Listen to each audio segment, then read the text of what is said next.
Assalamualaikum warahmatullahi wabarakatuh. Halo Sobat Cipta, kembali lagi di konten YouTube Cipta Sarana Cendekia pada program Podcast, Vokasi dalam Podcast. Bersama saya, Firan Fahamzah, sebagai host yang kali ini ditemani oleh salah seorang siswa PKL terpadu yang akan membahas mengenai kurikulum merdeka. Untuk perkenalan lebih jauh, saya persilahkan. Terima kasih Mas. Halo, perkenalkan nama saya Stella Putri dari SMK Negeri 1 Paji, Situbondo. Di sini saya sebagai siswa PKL terpadu dan PKL reguler di PT Cipta Sarana Cendekia. Oke, ini panggilannya siapa nih? Panggil Yusita aja. Yusita? Ya. Nggak bisa dipisah gitu, Sita aja gitu? Ya, boleh. Oke, Sita aja manggilnya. Oke, Sita. Kali ini kita mau bahas mengenai kurikulum merdeka nih. Tapi sebelum itu aku mau tanya nih. Tadi kan kamu sempat memperkenalkan diri kalau kamu adalah siswa PKL terpadu dan PKL reguler. Udah dari kapan sih? Untuk PKL-nya saya dari bulan September sampai Februari. Untuk terpadunya saya di bulan September dan pertengahan November sampai pertengahan Desember, Mas. Berarti udah berapa bulan sih? 3 ya? Iya. Udah 3 bulan, oke. Waktu itu awal itu bareng sama SMK mana sih? Untuk yang terpadu pertama itu saya bersama SMK Negeri 1 Lumajang dan Darul Ulum Muncar. Oh, berarti dapat teman baru juga nggak sih ya di situ? Iya. Oke. Seneng nggak sih? Seneng banget sih Mas, bisa ketemu teman-teman dari beda kota. Selama itu menjalani PKL terpadu maupun PKL reguler ada kendala nggak sih? Misalnya kayak bahasa mungkin, karena setahuku nih SMK 1 Panji ini pakai bahasa Madura ya? Mungkin kesulitannya di bahasa sih Mas, karena kan dari kami kan terbiasanya bahasa Madura, di lingkungan juga bahasa Madura, terus tiba-tiba di sini dan lingkungannya Jawa semua, jadi itu sulit untuk beradaptasi gitu. Gini, kita kan membahas kurikulum merdeka. Ini aku mau tahu mengenai kurikulum merdeka di sekolahmu. Apakah di sekolahmu sudah menggunakan kurikulum merdeka? Di sekolah sudah menggunakan kurikulum merdeka saat saya kelas 11. Untuk yang kelas 10 saya masih menggunakan kurikulum yang lama. Terus di kelas 11 saya langsung berubah menjadi kurikulum merdeka. Oke. Untuk lebih lanjutnya mungkin saya kurang tahu kenapa dari kelas 11. Kan harusnya kan adik kelas. Untuk tahun pertama biasanya adik kelas. Ternyata itu kita juga ikut kurikulum merdeka seperti itu. Oke, jadi bisa dibilang kamu itu angkatan pertama dari kurikulum merdeka ya? Iya. Meskipun juga ada barengnya yang kelas 10? Iya. Oke. Kemudian ini, saat terjadinya perubahan kurikulum, kan itu waktu setelah pandemi. Ya, 2022 kan? Dari kelas 10 ke kelas 11. Iya. Kemudian apakah itu menyulitkan? Sangat menyulitkan untuk beradaptasi mungkin ya Mas, dari sisi penilaian, pembelajaran, terus juga terlalu banyak proyek juga kan ya Mas. Kan yang kelas 10 kita masih menggunakan kurikulum lama, kita lebih banyak materi. Iya, sangat menyulitkan sih Mas, karena kan berubahnya terlalu drastis juga. Terlalu cepat gitu ya? Rasanya awal pasti kerasa kayak, kok cepet banget nih perubahannya? Iya, dan pembelajarannya juga kenapa berbeda gitu.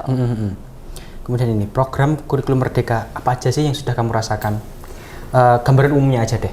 Programnya lebih ke P5 project juga Mas.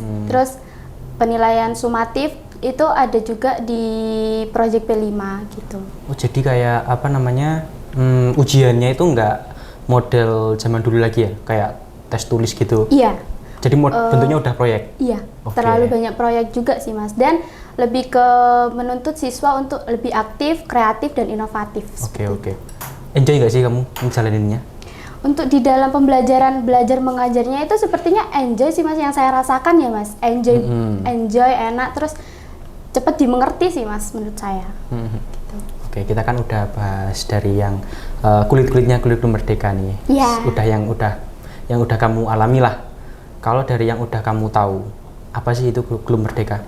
Kurikulum merdeka menurut saya itu kurikulum yang dimana dia bisa menuntut siswa atau siswinya bisa berpikir kreatif, inovatif, berkembang, dan lebih bisa public speakingnya, dia pede, dia percaya diri gitu. Peningkatan di soft skillnya ya? Iya, untuk materi atau isi pembelajarannya sama saja sih Mas. Tapi 50-50% sih Mas, antara project sama penilaian materinya. Iya, oke. Kemudian ini, tadi kan aku sempat nanya soal perubahan dari pasca pandemi sama waktu pandemi. Ya. Nah, sekarang yang aku mau tanya itu waktu kamu dari kelas 10, kan pakainya kurikulum lama, yaitu kurikulum 13. Ya. Iya. Kemudian berubah waktu kelas 11, jadi kurikulum merdeka. Perbedaan apa yang kamu rasakan? Perbedaannya kan karena kelas 10 masih menggunakan Zoom, terus materinya juga tidak terlalu banyak disampaikan, Ya. hanya materi-materi saja. Terus akuntansinya juga akuntansi dasar ya Mas, tidak terlalu banyak praktek. Terus di kelas 11 itu saya terlalu banyak praktek, presentasi, terus project juga. Itu sangat beda banget dirasakan itu Mas. Dan kaget juga sih, kenapa terlalu banyak project ini, tapi banyak sisi positifnya sih Mas, gitu. Ya meskipun awalnya kita ngerasa berat juga kan pasti, Iya. tapi akhirnya juga kita ngerasakan manfaatnya. Ya. Oke, gini, lanjutnya itu aku mau tanya implementasi kurikulum merdeka di sekolahmu, selain yang udah kamu sebutin tadi. Yang bisa dirasakan saya itu ya Mas, lebih ke penilaiannya, terus PKL-nya juga menjadi mata pelajaran wajib, terus PKL juga di kelas 12. Terus bedanya sama yang tahun-tahun kemarin kakak kelas, kenapa di kita itu kelas 12, enaknya itu Mas, ketika kita PKL, terus kita rekrut kerja di suatu perusahaan itu, jadi kita itu tidak perlu kembali ke sekolah. Ya, ya. Jadi itu untuk ulangannya, UKK-nya itu bisa diurus sekolah, nanti bisa melalui online seperti itu Mas. Oke. Ini aku tertarik sama salah satu yang kamu bahas barusan, yaitu penilaian. Waktu perubahan dan ada implementasi itu, apa sih yang kamu rasakan atau ada perubahan nggak sih itu? Kalau perubahan sih banyak ya Mas untuk penilaiannya ya. Lebih ke kalau di akhir semester itu biasanya ada project portofolio Mas. Jadi itu project portofolio. Jadi itu selama satu semester itu kita melakukan project apa saja, nanti dijadikan satu di akhir. Nanti itu bakal dievaluasi sama guru sih Mas. Jadi kayak misalnya kemarin saya ada project kelas 11 semester awal, itu saya disuruh lebih ke diarahkan ke perusahaan jasa waktu itu Mas. Jadi saya waktu itu ke perusahaan jahit. Jadi saya bisa menghitung pendapatannya, biaya listriknya, bisa membantu sih Mas, seperti itu. Itu kamu individu atau berkelompok? Itu waktu itu berkelompok sekitar 6 orang. Berarti kayak ada di sebuah UMKM di daerah Panji, lalu kamu kayak melakukan observasi di sana, menanyai soal keuangannya ya? Ya. Oke. Itu, kamu ada perubahan nggak sih dari mungkin kayak peringkat ataupun apa gitu dari K13 ke kurikulum merdeka? Secara kan penilaiannya berbeda ya, kemudian juga masanya juga berbeda dari yang sebelumnya kayak kita pandemi, kita lewat Zoom meeting aja, kemudian kita langsung kembali di tatap muka secara langsung terus menerus gitu. Ada perbedaan nggak? Perbedaannya kerasa banget sih Mas. Saya kan kelas 10 masih bisa dibilang tidak terlalu aktif, karena kan masih awal sekolah ya Mas ya. Iya, masih takut. Itu peringkatnya bisa dibilang 5 besar waktu Ya, itu. oke. Terus kelas 11 karena saya kan baru pertama kali, angkatan pertama kurikulum ini, kurikulum merdeka. Ya. Jadi itu sangat, kenapa seperti ini konsepnya, pembelajarannya Ya. kenapa seperti ini, Sulit penilaian, gitu ya? iya sulit beradaptasi awalnya. Akhirnya saya turun peringkatnya. Oh, turun berapa tuh? 10 besar. Oh, jadi 10 besar iya, jadinya. terus Oke. untuk semester kedua saya akhirnya bisa beradaptasi, mulai tahu penilaiannya seperti ini, saya harus seperti ini, dan sangat ini kurikulumnya aku banget nih, karena kan aku tipenya yang sangat aktif anaknya. Oh, aktif banget ya Bun. Di kelas ya Mas. Oke. Di kelas, terus kayak ada kegiatan juga gitu. Akhirnya saya bisa membagi waktu untuk itu, dan cara saya harus bisa public speaking, terus saya juga bisa percaya diri. Saya juga banyak belajar di kurikulum ini di semester kedua terutama. Akhirnya saya bisa naik ke peringkat 2 seperti itu. Oke. Jadi dari 5 besar ke 10 besar, kemudian kembali di 3 besar malahan ya? Iya. Malah ada peningkatan ya? Iya. Ya mungkin dari 5 besar ke 10 besar itu kayak kaget gitu kan? Kaget banget sih Iya, Mas. kaget banget. Oke. Ini deh kayaknya udah serak nggak sih tenggorokan kita? Kita minum dulu deh kayaknya. Silakan. Silahkan diminum.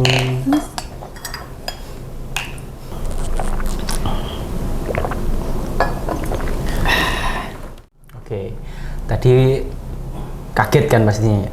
Iya. Kaget, kemudian kayak perubahan-perubahannya itu kayak terlalu cepat banget ya kan? Iya, dari pembelajarannya sih Mas, cara pembelajarannya juga kaget. Terus, oh ternyata harus aktif juga gini, jadi tidak hanya penilaian saja, tidak hanya hasilnya aja yang dinilai, tapi prosesnya juga dinilai sih Mas, seperti itu. Oke.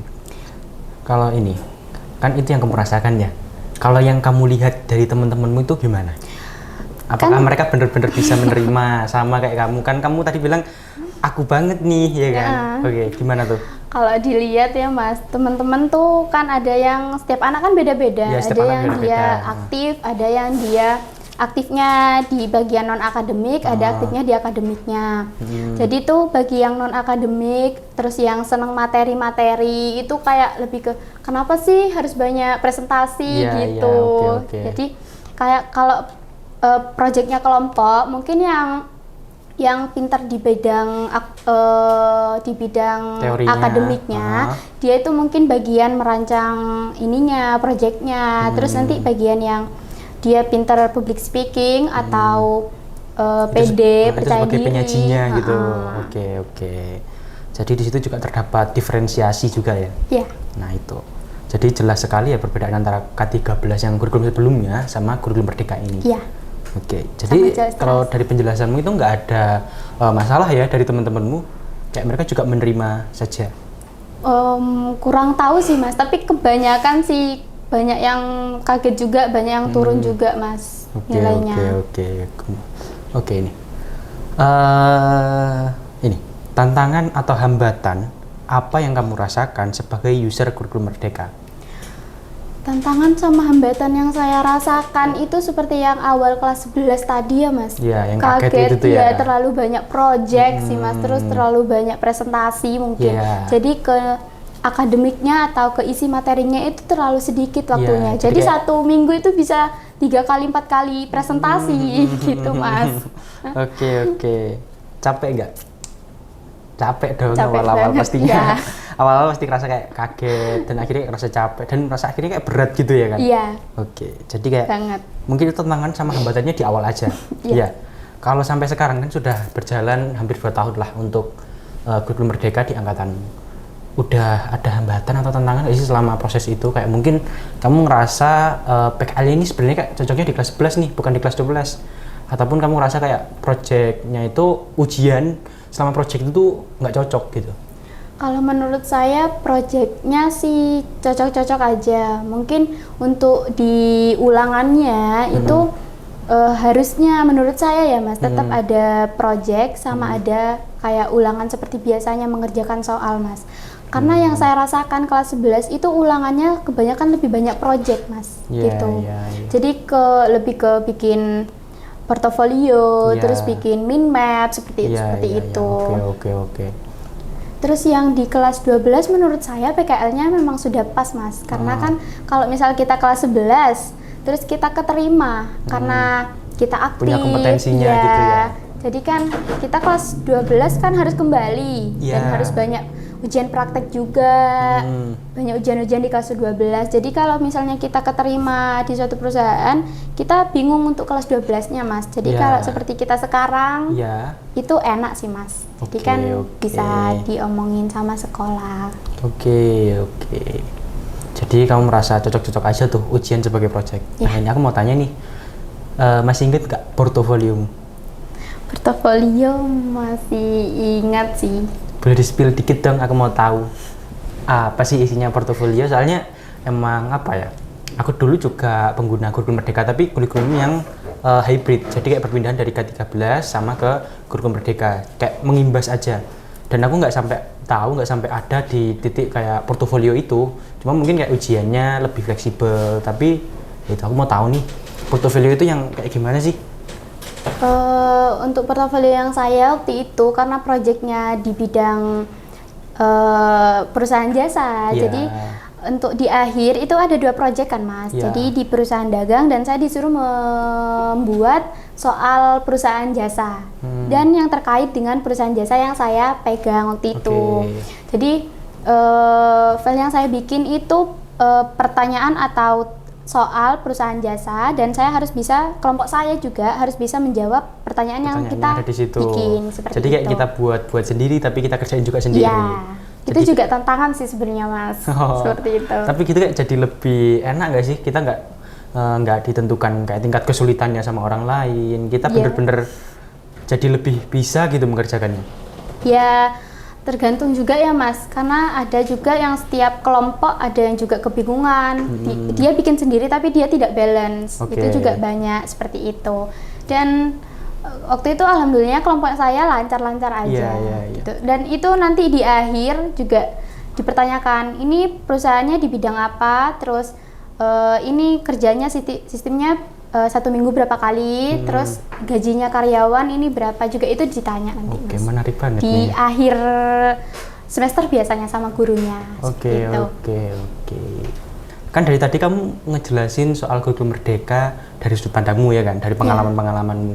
Dari yang aku dengar, dari yang aku simpulkan itu kayak peran guru di situ kayak hampir tidak ada gitu. Kalau waktu K13 itu pasti guru menjelaskan, kemudian kayak mendampingi tiap-tiap siswa. Nah, kalau di situ waktu kurikulum merdeka, waktu mengerjakan project, di mana gurumu itu? Sistemnya lebih ke seperti di kampus ya Mas. Lebih ke materinya itu sedikit, kamu cari tahu sendiri, kamu kalau tidak tahu baru tanya saya gitu. Jadi kayak di sistem kita seperti di perusahaan nanti gitu Mas. Jadi kan kalau kamu bisa sendiri, kalau kamu nggak tahu, cari tahu sendiri dulu gitu. Terus kalau sudah tahu ya sudah dikerjakan gitu. Kecuali sudah tidak tahu, temennya juga tidak tahu, mungkin baru ke gurunya. Itu juga menurut saya sih jadi pembelajaran Mas, karena di dunia kerja juga seperti itu kan Mas. Seperti itu. Kita harus jadi tahu dulu. Jadi kayak meningkatkan rasa challenge kita gitu. Iya benar. Oke. Itu kayaknya pertanyaan terakhir, diskusi terakhir mengenai kurikulum merdeka. Oke, ini kan kamu udah di semester 1 ya kan, ataupun semester 5 lah di SMK. Kemudian di semester 2 kan tinggal kelulusannya saja. Mau kemana? Ataupun mau ngapain?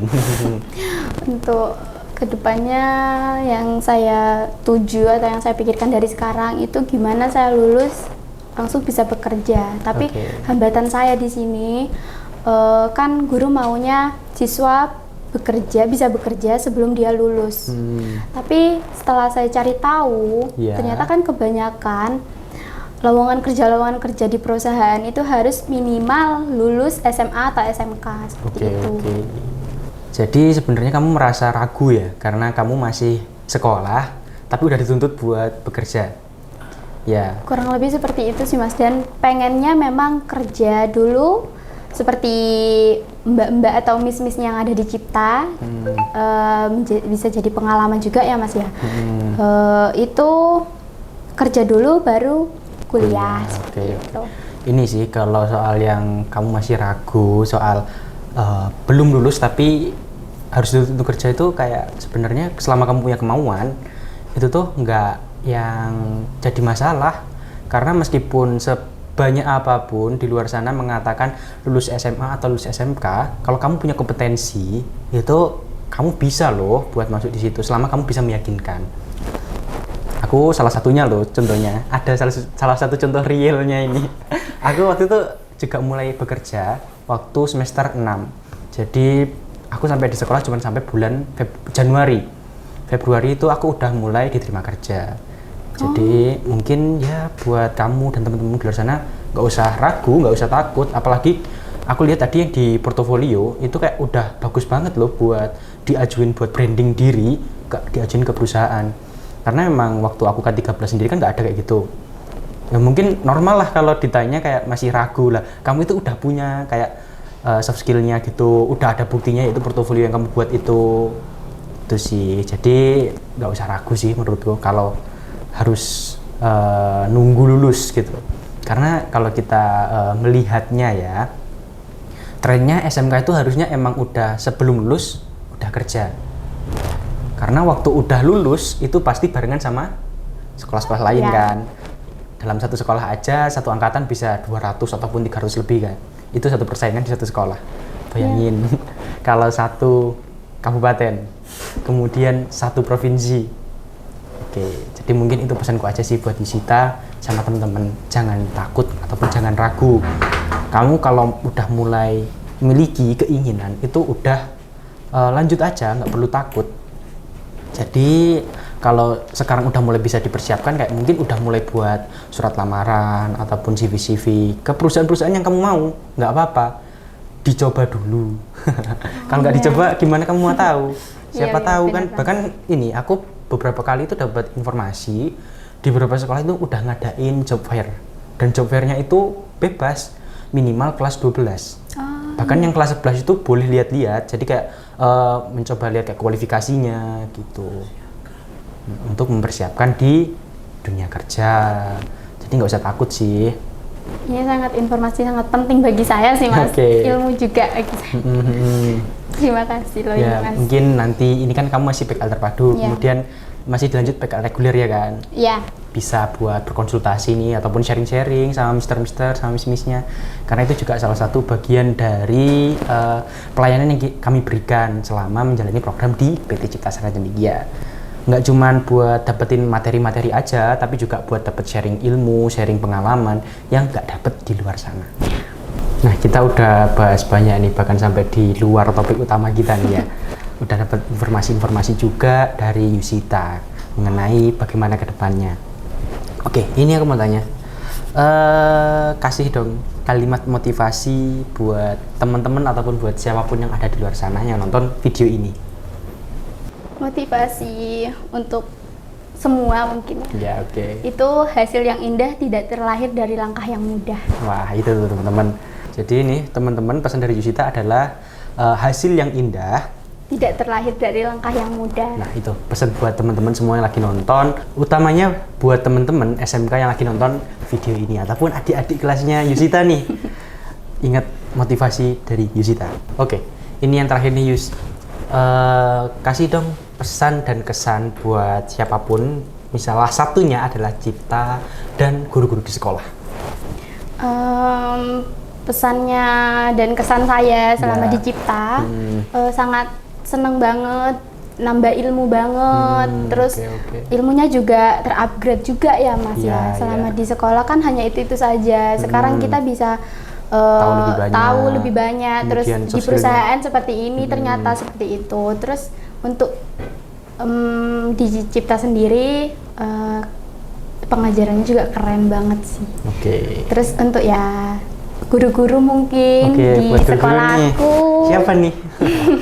Semua guru akuntansi mungkin mau mengupgrade ilmunya bisa di Cipta seperti itu. Nah, itu tuh buat Bapak Ibu gurunya Yusita yang di SMK Negeri 1 Panji Situbondo. Nih pesannya dari Yusita, buat diminta belajar langsung ke CSC.